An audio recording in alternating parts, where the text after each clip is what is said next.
Hi. ഇന്ന് ജുമായെ പറ്റി പറയണം. ജുമാ നമസ്കാരം. ജുമാ നമസ്കാരത്തിൽ നമ്മളെ അടിമാലി പള്ളിയിൽ ഒരാൾ നിസ്കാരത്തിൻ്റെ സമയത്ത് കുഴഞ്ഞു വീണു. അദ്ദേഹത്തിനെ എടുക്കാതെ അടുത്തുള്ളവർ നിസ്കരിച്ചോണ്ട് നിന്നു. അതാണ് അദ്ദേഹത്തിനെ ഇരുത്താതെ അടുത്തുള്ളവർ മൈൻഡ് ചെയ്യാതെ നിസ്കരിച്ചുകൊണ്ടിരുന്നു. ജുമാ എന്ന് പറഞ്ഞിട്ടുണ്ടെങ്കിൽ എന്താണ്? സുന്നത്ത് നമസ്കാരമാണ്. ജുമാ എന്ന് പറയുന്നത് എത്ര ജുമാ നമുക്ക് മുടങ്ങിയിട്ടുണ്ടാവും? ജുമാ മുടങ്ങിയിട്ടുണ്ടെങ്കിൽ നമുക്ക് ഫർള് നിസ്കരിക്കാം. അറിയാവുന്ന പണ്ഡിതന്മാർ പറയൂല. ജുമാ നിസ്കാരത്തിൻ്റെ ഇടയ്ക്ക് ഏത് നിസ്കാരത്തിൻ്റെ ഇടയ്ക്കാവട്ടെ ഒരാൾ പള്ളിയിൽ ജമായത്തിൽ നിന്ന് നിസ്കരിക്കുമ്പോൾ ആ നിസ്കാരം മാറ്റിവെച്ചിട്ട് അദ്ദേഹത്തിന് എടുത്തോണ്ട് പോകുന്നതാണ് ഏറ്റവും വലിയ കർമ്മം. അല്ലാഹു തആല കർമ്മത്തിൽ വിശ്വസിക്കുന്ന ആളാണ്, നിസ്കാരത്തിലല്ല. നിസ്കാരം നീ നിൻ്റെ അള്ളാനായിട്ട് സംസാരിക്കുകയാണ്. അത് മാറ്റിവെച്ചിട്ട് ആ നിസ്കാരം മാറ്റിവെച്ചിട്ട് കുഴഞ്ഞ് വീണ ആളെ എടുത്തുകൊണ്ട് ആശുപത്രി പോവാണ് ഏറ്റവും വലിയ കർമ്മം.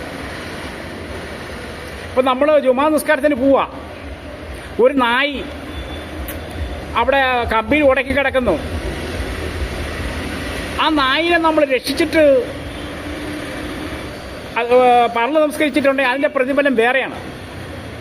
ആരാവട്ടെ, നായാവട്ടെ, മനുഷ്യനാവട്ടെ, നമുക്ക് ജുമാ മുടങ്ങിക്കഴിഞ്ഞാൽ ഫർള് നമസ്കരിക്കാം. ഒരാൾ കുഴഞ്ഞു വീണുമ്പോൾ അവിടെ കൈകെട്ടി നോക്കിയിരിക്കുകയല്ല, അല്ലാഹു തആല എൻ്റെ ശിക്ഷയാണത്. അദ്ദേഹത്തിനെ രക്ഷിക്കുക. രക്ഷിച്ചിട്ട് നമ്മൾ ആ ആളെ രക്ഷിച്ചിട്ട് നമുക്ക് ഫർള് നിസ്കരിക്കാം. നിസ്കാരത്തിനേക്കാളും വലുത് കർമ്മങ്ങളാണ്. പറഞ്ഞ മനസ്സിലാവുന്നുണ്ടോ? നിസ്കാരത്തിന് വലിയ കാര്യം നമ്മൾ എന്തോരം ഇപ്പോൾ നിസ്കരിച്ചിട്ട് കാര്യമുണ്ടോ? കട അടച്ചിട്ട് പോകുന്നു, ഉസ്താദ് സലാം വീട്ടുന്ന മുമ്പേ അവൻ നേരെ കടയിലുണ്ടാവും. നമ്മൾ അത്യാഗ്രഹം കൊണ്ട് നിസ്കരിക്കാൻ വരുന്നവരുണ്ട്. അത്യാഗ്രഹം ആൾക്കാരെ കാണിക്കുക. ജുമാ നിസ്കാരം ആൾക്കാരെ കാണിക്കുന്നു, അത് കണക്കാക്കി വരുന്നുണ്ട്. ദുആ ചെയ്യുന്ന മുമ്പ് തന്നെ അവൻ കടയിൽ കയറിയിരിക്കും. അത് തെറ്റാണ്, അത് തെറ്റായ കാര്യമാണ്. പറഞ്ഞു മനസ്സിലാവുന്നുണ്ടോ? ഹൽ ജുമായത്തിൽ ഹജ്ജുൽ ഫുഖറാഹി വൽ മസാഖീൻ. ഹൽ ജുമായത്തിൽ ഹജ്ജുൽ ഫുഖറാഹി വൽ മസാഖീൻ എന്ന് പറഞ്ഞിട്ടുണ്ടെങ്കിൽ, ജുമാ എന്ന് പറഞ്ഞിട്ടുണ്ടെങ്കിൽ അജികർമ്മമാണ്. പാവപ്പെട്ടവരെ മുസ്ലിങ്ങളുടെ അജികർമ്മമാണ്. എന്നും നമുക്ക് ആ ജുമാ എന്ന് പറഞ്ഞിട്ടുണ്ടെങ്കിൽ എന്നും നമുക്ക് ഹജ്ജാണ്. മക്കളായിട്ട് സന്തോഷമായിട്ട് എന്നും ബിരിയാണി ഉണ്ടാക്കുക, ഉള്ള വസ്ത്രങ്ങൾ കഴുകി ധരിച്ചു കൊണ്ടുവരിക. അത് ജുമാ എന്ന് പറഞ്ഞിട്ടുണ്ടെങ്കിൽ അതാണ്. അല്ലാതെ ജുമാ എന്ന് പറഞ്ഞിട്ടുണ്ടെങ്കിൽ ഞാനും മറ്റുള്ളവനെ ശ്രദ്ധിക്കാൻ പാടില്ലെന്നല്ല. ഏത് നിസ്കാരമാവട്ടെ, ആ നിസ്കാരത്തിന് പോകുമ്പോൾ ഒരാൾ കുഴഞ്ഞു വീണുവാണെങ്കിൽ അത് ആളെ രക്ഷിക്കാതെ നീ ജുമാക്ക് നിസ്കാരത്തിന് പോയിട്ടുണ്ടെങ്കിൽ അല്ലാഹു തആല നിന്റെ നിസ്കാരം സ്വീകരിക്കൂല. പറഞ്ഞു മനസ്സിലാവുന്നുണ്ടോ? എല്ലാ വെള്ളിയാഴ്ചയും നമുക്ക് ജുമാ ഹജ്ജാണ്. ആ ഹജ്ജ് കർമ്മം നിങ്ങൾ നിർവഹിക്കുക. അല്ലാഹു തആല പ്രത്യേകിച്ചൊരു ബർക്കത്ത് തരും. അല്ലാതെ നമ്മൾ നിസ്കാരത്തിനെ കെട്ടിപ്പിടിച്ചോണ്ടിരുന്നിട്ടുണ്ടെങ്കിൽ, പറഞ്ഞ മനസ്സിലാവുന്നുണ്ടോ? ജുമാ എന്ന് പറഞ്ഞിട്ടുണ്ടെങ്കിൽ കഴിയുന്നൊരു ജുമായിന് ദിവസം നമ്മൾ പണിയെടുക്കാതെ നോക്കുക, അത്യാഗ്രഹം കുറയ്ക്കുക.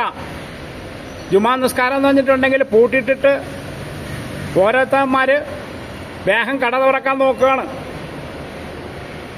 അത് തെറ്റാണ്. നിങ്ങളെ മനസ്സിലെ അത്യാഗ്രഹം മാറ്റിയിട്ട് ജുമാ നിസ്കാരത്തിന് പോകൂ. അള്ളാനെ ബോധിപ്പിക്കാൻ, നാട്ടുകാരെ ബോധിപ്പിക്കാനല്ല, അള്ളാനെ ബോധിപ്പിക്കുക. അള്ളാനെ ബോധിപ്പിച്ചിട്ട് നിങ്ങൾ നിസ്കരിക്കുക. നാളെ ആഖിറത്ത് നിങ്ങൾ ചോദ്യം ചെയ്യും. നീ ദുബാ നിസ്കാരം എന്ന് പറഞ്ഞിട്ടുണ്ട്. ഏത് നിസ്കാരം? നീ ആൾക്കാരെ ബോധിപ്പിക്കാൻ വേണ്ടിയിട്ടായിരുന്നു. അല്ലാത്ത പക്ഷം നിങ്ങൾക്ക് ഒരു ഗതിയുമില്ല. പറഞ്ഞ മനസ്സിലാവുന്നുണ്ടോ? അള്ളാഹു താലാനെ പേടിക്കൂ, പേടിച്ചിട്ട് നിസ്കരിക്കൂ. നിസ്കാരം എന്ന് പറഞ്ഞിട്ടുണ്ടെങ്കിൽ നീ അള്ളാഹിനോട് സംസാരിക്കുന്നതാണ്, നാട്ടുകാരെ കേൾപ്പിക്കാൻ വേണ്ടിയിട്ടല്ല. പറഞ്ഞ മനസ്സിലാവുന്നുണ്ടോ? നിസ്കാരം എന്ന് പറഞ്ഞിട്ടുണ്ടെങ്കിൽ നീ നിന്റെ ആവശ്യമാണ്. ഇന്ന് ചിലവർ പേരിന് വേണ്ടി കട അടയ്ക്കുന്നുണ്ട്. ഇന്ന സമയം ഡ്യൂട്ടിക്ക് വരണം കേട്ടോ. രണ്ടിട്ട് താമസിച്ചിട്ടുണ്ടെങ്കിൽ അവൻ്റെ മോന്ത കറുത്തിരിക്കുവാണ്. എടാ നിന്റെ മനസ്സ് കറുത്തിട്ട് കാര്യമില്ലടാ. എടാ നിന്റെ മനസ്സ് കറുത്തിട്ട് കാര്യമില്ലടാ. നീ എത്ര നിസ്കരിച്ചിട്ട് കാര്യമില്ലടാ. നിന്റെ കറുത്ത മനസ്സാണ്. നിന്റെ കരിക്കട്ട പോലത്തെ മനസ്സ് മാറ്റിവെച്ചിട്ട് നീ ജുമാ നിസ്കാരത്തിന് സട്ടർതാക്ക്. അള്ളാഹിന്റെ പ്രതിഫലം അള്ളാഹു എല്ലാം കാണുന്നവനാണടാ. എടാ നീ മുസ്ലിം അല്ലടാ. നീ ഈമാനില്ലാത്ത ഒരു തെണ്ടിയടാ. സട്ടർതാക്കുന്നു. പേരെന്താണ്? നിസ്കരിക്കാൻ പോണു. പകുതി മനസ്സ് കടക്കാത്താണ്. നിന്നെ അല്ലാഹു തആല ഈ ദുനിയാവിൽ തന്നെ ശിക്ഷ തരും. പറഞ്ഞ മനസ്സിലാവുന്നുണ്ടോ? അടുത്ത വീഡിയോ കാണാം.